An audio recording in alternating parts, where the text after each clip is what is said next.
ব্যস্ত কোনো মহাসড়কের যানজটের চিত্র মনে হলেও মূলত এটি দেশ থেকে মানুষের ঢল। পরিবারের নিরাপত্তায় ব্যাগ লাগেজ নিয়ে লেবানন সীমান্ত দিয়ে ছুটছেন সবাই।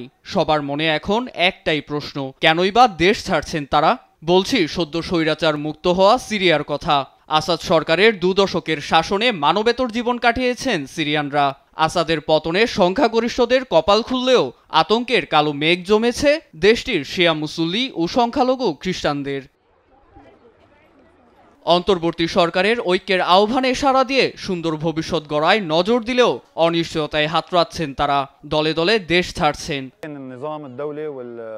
নিরাপত্তাহীনতায় দিন কাটছে আমাদের। হামলা চালিয়ে বাড়িঘর দখল চলছে। টানা 4 দিনে এক মুহূর্তও ঘুমাতে পারিনি। খাবার এমনকি পানিও জোটেনি কপালে। তাই লেবাননের পথে রওনা হয়েছি। কিন্তু আমরা সেখানেও বেশি দিন থাকতে পারবো না। জীবনযাত্রার খরচ সেখানে অনেক বেশি।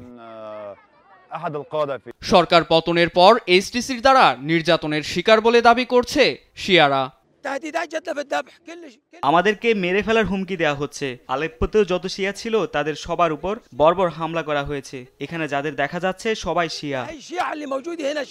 এ পর্যন্ত 1 লাখেরও বেশি সংখ্যালঘু সীমান্ত দিয়ে লেবাননে আশ্রয় নিয়েছে বলে জানায় দেশটির নিরাপত্তা বিষয়ক এক কর্মকর্তা। এদিকে রয়টার্স জানায় মূলত আসাদের আমলে 13 বছর গৃহযুদ্ধ চালিয়ে গেছে সুন্নি বিদ্রোহী গোষ্ঠী হায়াত তাহরির আল-শাম এইচটিসি।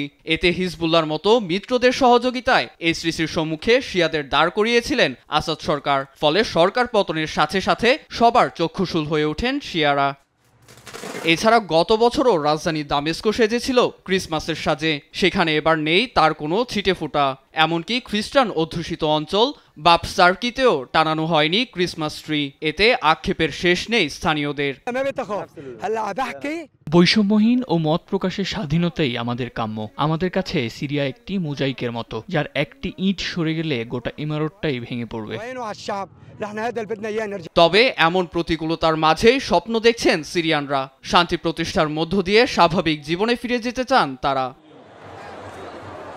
নীরব দাস, নিউজ ডেস্ক, দেশ টিভি।